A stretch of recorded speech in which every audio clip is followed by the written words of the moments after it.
Jonathan Lis is a journalist, commentator, and deputy director of the think tank British Influence.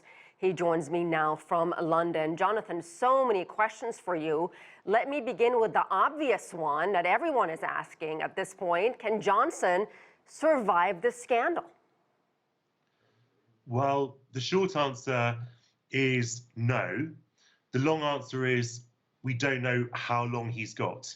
He may survive the next few weeks and even months potentially, but there is almost no chance that he will make it to the next election, which will probably happen either next year or the year after. What do you make of his apology? Is it simply too little too late?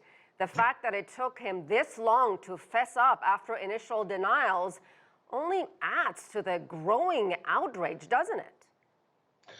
It absolutely is too little too late, and he didn't actually even apologise for attending the party himself, because he still maintains that he didn't think it was a party, and he didn't even accept that it was illegal to have the party, which will come as a surprise to anyone who was living in England at that time. And so really it was an apology for people being angry and upset, which is absolutely not the same thing as taking responsibility.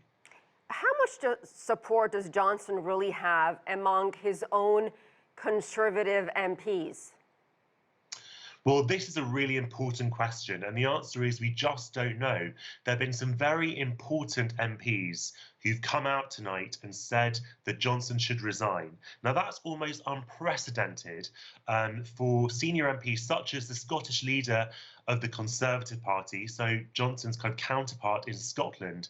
It's almost inconceivable that a Prime Minister could carry on when senior members of his own party are calling for him to go.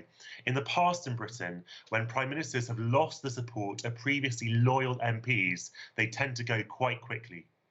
And you mentioned there's so much anger in the UK, and rightly so. Especially, I was going over through social media pages. A lot of people are angry about the hypocrisy, basically saying, you know, these leaders are not following their own rules while expecting everyone else to make some pretty heartbreaking sacrifices. One woman said it feels like such a betrayal. So I guess my question to you is, how is this going to play out in the coming days and weeks? Well, the most important thing is that the polls that have been taken so far all show that a big majority of the British people believe he should resign. 66% according to one poll.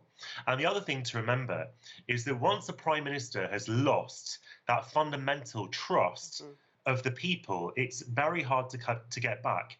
And I suppose the other thing to say is that this isn't just a regular scandal. It's not just a regular thing that happens to leaders. This is so personal because we all have experience of this very, as you were saying, of this very, very painful lockdown in very recent memory. Everyone knows how they themselves were affected.